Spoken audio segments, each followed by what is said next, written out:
درود دوستان، امیدوارم که حالتون عالی باشه. ما اومدیم با سرگذشت مهران مدیری، بازیگر و کارگردان سرشناس ایرانی که حسابی خودشو توی دل مردم جا کرده. قبل از اینکه از سرگذشت این بازیگر بگیم، لطفاً ویدیو رو لایک کنید، کامنت بذارید، سابسکرایب فراموش نشه، زنگوله رو هم روشن کنید تا از جدیدترین افشاگری ها و سرگذشت هنرمندان باخبر بشید.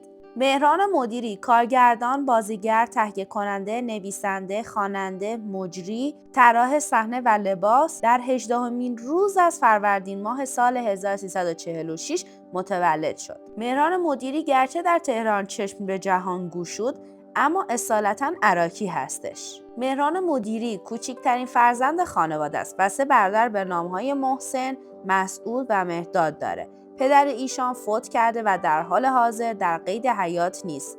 2 برادر مهران مدیری در خارج از کشور و یکی دیگر در تهران زندگی میکنه. امید سلطانی در یک شبکه ماهواره‌ای اعلام کرد که مهران مدیری برادر اوست و با وجود دوری از یکدیگر رابطه خوبی با او داره. با این حال مهران مدیری این ادعا رو رد کرده. مهران مدیری در کودکی آروم و گوشه‌گیر بوده، برخلاف همسن و سالاش. اهل شیطنت نبود. اون دوستان زیادی نداشت و ترجیح میداد وقت خودش رو تنها در اتاقش بگذرونه و با دقت صفحات کتاب‌ها و عکس‌ها رو مطالعه کنه تا جزئیات و اسامی رو کاملا حفظ کنه و با اونها خوب بگیره. او انزوا و خلوت خودش رو به جمع ترجیح میداد. شایعات متعددی در خصوص زندگی شخصی مهران مدیری، بازیگر و کارگردان، همچنین در فضای مجازی منتشر میشه. در این میان برخی از منابع خبری به اشتباه فریبان متخصص را همسر سابق این هنرمند معرفی می‌کنند. شایعه دیگری نیز وجود داره که ادعا می‌کنند رویا دیبا همسر مهران مدیریه و حتی گفته شده لاله صبوری همسر مهران مدیری بوده، اما تمامی این ادعاها از اساس نادرسته. مهران مدیری 2 بار ازدواج کرده و در ادامه به سوابق ازدواج هویت همسر اون خواهیم پرداخت. اطلاعاتی درباره همسر مهران مدیری وجود نداره. گفته میشه مژگان رمضانی نام همسر مهران مدیریه. مژگان رمضانی با نام هنری مژگان آریا نویسنده است، اما هیچ وقت دغدغه انتشار نوشته‌هاش رو نداشته. همسر مهران مدیری و مادر فرهاد و شهرزاد رشته‌اش هنری و ادبیاته. چندی پیش تصویری از یک خانم در کنار مهران مدیری منتشر شد که به دلیل شباهت ظاهری به شهرزاد مدیری گمانه‌زنی‌ها حاکی از این بود که ایشون همسر اول مدیری هستند، در حالی که فرد مورد نظر صرفاً یکی از طرفداران اون بوده. تاکنون عکس همسر مهران مدیری واقعی منتشر نشده، زیرا به گفته دختر شهرزاد او علاقه به انتشار عکسش نداره و اگر علاقه‌مند به انتشار عکسش بود تاکنون این کار را انجام داده بود. غزل رجبیان، طراح مد، همسر جدید مهران مدیری. همسر دوم مهران مدیری متولد سال 1365 و مدیریت برند شخصی خودش رو به عهده داره. او به عنوان یکی از طراحان برتر در این عرصه مطرحه.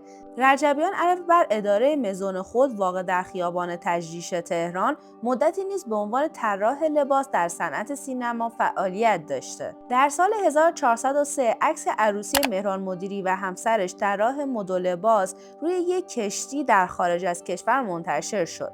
مهران مدیری و غزل رجبیان 19 سال اختلاف سنی دارند و تنها چند سال از فرزند او فرهاد مدیری بزرگتره. مهران مدیری و همسر اولش مژگان رمضانی دارای 2 فرزند با نامهای شهرزاد و فرهاد هستند. فرهاد فرزند بزرگتر مهران مدیری متولد 18 اردیبهشت 1370 و نامش را مادرش انتخاب کرده.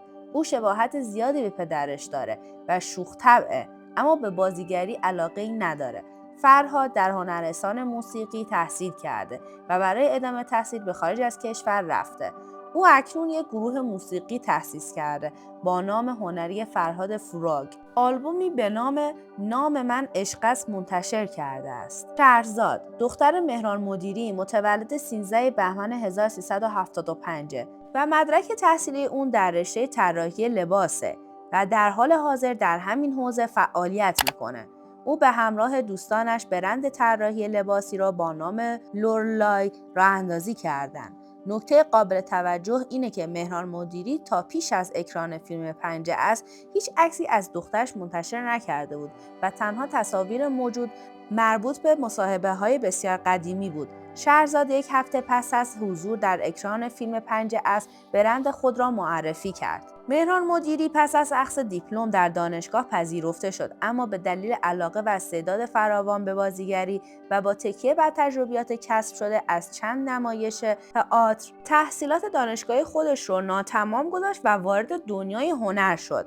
برخی منابع همچنین معتقدند که حضور اون در جبهه جنگ مانع از تکمیل تحصیلات آکادمیک ایشون شد. مهران مدیری در سال 1364 به جبهه اعزام شد. اون به عنوان راننده آمبولانس و آرپیجی زن فعالیت میکرد. برای سربازان نمایش نیز اجرا مینمود. مهران مدیری فعالیت‌های هنری خودش را از نخستین سالهای نوجوانی شروع کرد و در چندین اثر نمایشی به عنوان بازیگر حضور داشت. مهران مدیری از سال 1362 در سن 16 سالگی فعالیت تئاتری خودش را آغاز کرد و تا سال 1372 به طور مستمر بر روی صحنه نمایش حضور داشت. در این دوره اون فرصت همکاری با بزرگان تئاتر ایران مانند قطب‌الدین صادقی و میکائیل شهرستانی را به دست آورد. او فعالیت رادیویی خودش را در سال 1368 در 22 سالگی آغاز کرد و به مدت 6 سال به عنوان گوینده در برنامه داستان شب همکاری نمود. مدیری در نوروز سال 1372 با بازی در مجموعه طنز نوروز 72 به کارگردانی داریوش کاردان وارد عرصه بازیگری شد. نام مدیری با حضور در برنامه طنز نوروز 72 و سپس با سریال پرواز 57 سر زبانها افتاد. بازی این هنرمند در سریال ساعت خوش، شانس سال 73 و مجموعه های نوروز 76 و جنگ 77 در سریال باغ گیلاس با استقبال خوبی مواجه شد و شهرتش رو رقم زد. او در سال 1372 مجموعه طنز پرواز 57 رو ساخت و قدم در دنیای کارگردانی گذاشت. بعد از موفقیت در سریال پرواز 57 دست به ساخت سریال دیگری با عنوان ساعت خوش زد.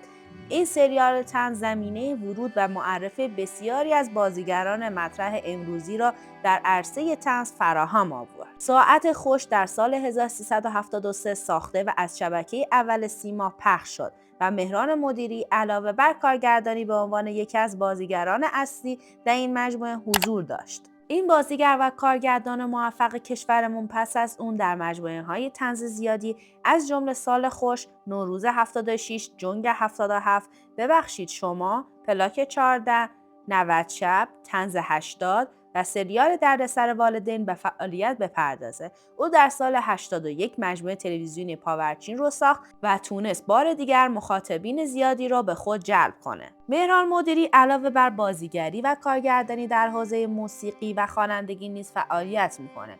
مدیری صدای خوبی داره و تاکنون چند کنسرت رو با استقبال بسیار بالای مخاطبان در روی صحنه اجرا کرده. او تیتراژ برخی از کارهای خود مانند دوره همی، شب‌های برره و باغ مظفر را خودش خوانده. ساعت 5 عصر اولین فیلم بلند مهران مدیری در سینما که کارگردانی اون رو بر عهده داشت. این فیلم سینمایی در سال 1395 تولید و سال 96 در سینمای سراسر کشور به نمایش گذاشته شد و توانست فروش 9 میلیارد تومانی داشته باشه. اینم از ماجراها با بررسی سرگذشت بازیگر عزیزمون. شما کارهای آقای مدیری رو میبینید؟ اگه از برنامه ما خوشتون اومد حتما کانال را سابسکرایب و ویدیو رو لایک کنید تا برنامه ما به افراد علاقه‌مند بیشتری نمایش داده بشه. تا درودی دیگر، بدرود.